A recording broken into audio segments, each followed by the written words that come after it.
So my name's Logan Horrocks, and our issue at the Clean Foundation that we've submitted is saltwater intrusion. And I work on the Clean Coasts team as a part of the Clean Foundation. My background, I'm a geographic information systems specialist, and I work with all sorts of spatial data to make maps. Clean helps communities in which we work by making real progress towards a cleaner future by taking on climate change challenges.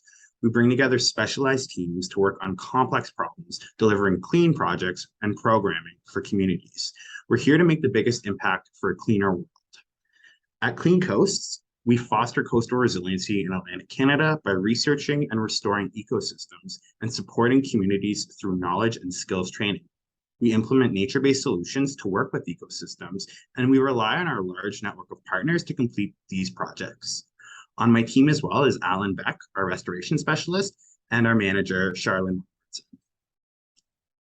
So the statement or the question that we've posed is, how can we provide well water users cost-effective solutions for saltwater intrusion? And this extends to all different well water users, including individuals, drinking water supplies, agricultural water use, industrial, and anybody else under this category. So how does intrusion happen as a little precursor? Well, if we start with that functioning coastal well that we can see on the left, there's an aquifer beneath the ground. This aquifer has a freshwater lens and then a saltwater lens beneath it. And that's because the saltwater is more dense than the freshwater. Our well, operating properly, extracts water from this freshwater lens and provides us drinking water or other water. As seen in the middle diagram, as sea levels rise, so does that saltwater lens beneath the ground. This can result in intrusion, and it means that our pumps are pumping saltwater instead of fresh. On the far right of this diagram, we can see overdrawn water is another contributing factor. So if there's too many folks pumping their water, the freshwater lens is displaced and replaced by the saltwater lens. Increased water usage due to coastal development or drought conditions that aren't replenishing the freshwater aquifer have implications and can lead to all sorts of intrusion issues. To exacerbate this, we have climate change, in particular droughts and sea level rise. As shown on the graphic on the left, there are increasing drought conditions in Nova Scotia, but also all the Atlantic provinces. And the one of the more notable ones was in 2020, but this is projected to increase in frequency and rates as our climates continue to change. We can also see that diagram on the right, and that's showing sea level rise across Canada.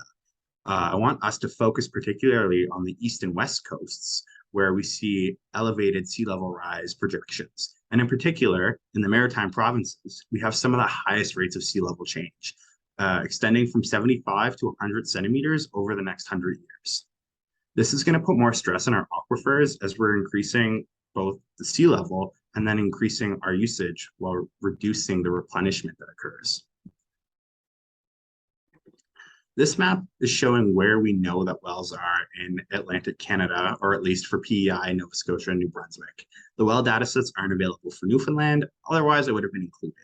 But we can see that there are a great number of wells located near the coasts in each of these provinces, and that saltwater has the potential to impact a great number of Atlantic Canadians across the board. There exists saltwater vulnerability evaluations, and these are really helpful to see what areas of a province or community are most at risk. But these evaluations only exist for Nova Scotia right now, and so PEI, New Brunswick, and Newfoundland are left off the map. I bring this up because we can't solve problems that we don't fully understand, and so I think it's an avenue worth exploring. There are solutions to saltwater intrusion, and these come in the form of management practices and technologies. But many of these are either costly or they're not feasible for communities, households, or even farms across the Atlantic provinces. And so on the left, we have these best practices as kind of a management guide. And on the right, we can see an example of a recharge well that focuses on replenishing that freshwater lens while there's still users extracting freshwater as well. So a give and take situation. Some key takeaways from this little brief is that saltwater intrusion happens as sea level rise and as well as our overdrawn. Worsening of the sea level rise and drought conditions collectively increase the risk of intrusion. We need to know where the infrastructure is and where the risk is across the board so that we can make sound decisions. The existing data needs to be more user-friendly and it needs to be accessible to landowners most impacted by this problem. Ultimately, we need solutions to help mitigate the impacts of saltwater intrusion and secure access to water resources for future generations along our coast. So we're calling folks to action, and we're inviting all creative thinkers and problem solvers to produce solutions to mitigate saltwater intrusion for maritimers. We're wondering, how can we provide well water users cost-effective solutions for saltwater intrusion? And below on this next page, we have a variety of different links to different spatial data sets, as well as some past saltwater intrusion vulnerability mapping and sort of details on how that was done. Then there are some other resources that kind of explain a little bit more of a general overview about saltwater intrusion, and then how it's impacted by climate change, agriculture, and more. There are plenty of other resources as well. You can feel free to reach out as needed. And with that, we wanted to thank you and really hope that you choose our issue for the AquaHacking 2022-23 challenge. Thanks.